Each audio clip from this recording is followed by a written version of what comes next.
જો તમને તમારા બાપે સવા શેર સૂટ ખાઈને પેદા કર્યા હોય તો આ પ્રોજેક્ટ બનાવીને બતાવો. આ શબ્દ છે જિગ્નેશ મેવાણીના.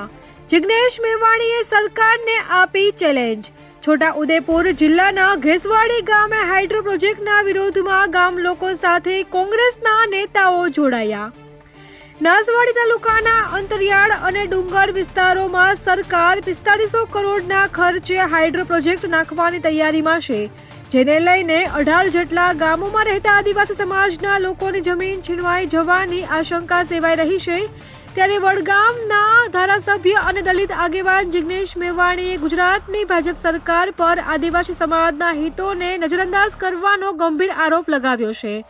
તેમણે પાર તાપી રિવર લિંક અને છોટા ઉદેપુર હાઇડ્રો પાવર પ્રોજેક્ટને આદિવાસી સમાજ માટે વિનાશક ગણાવીને સરકારની નીતિઓની આકરી ટીકા કરી હતી.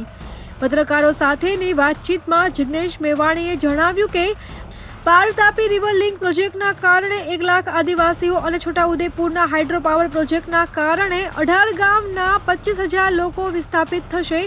તો મેવાણીએ સરકાર પર સીધો સવાલ ઉઠાવતા કહ્યું કે આ 1.25 લાખ લોકોને ઉજાડીને સરકાર તેમને ક્યાં વસાવશે?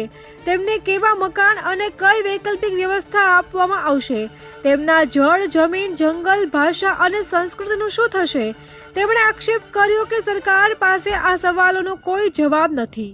અમારી તમામ માહિતીથી અપડેટેડ રહેવા માટે જોડાયેલા રહો ત્રિશુલ ન્યૂઝ સાથે.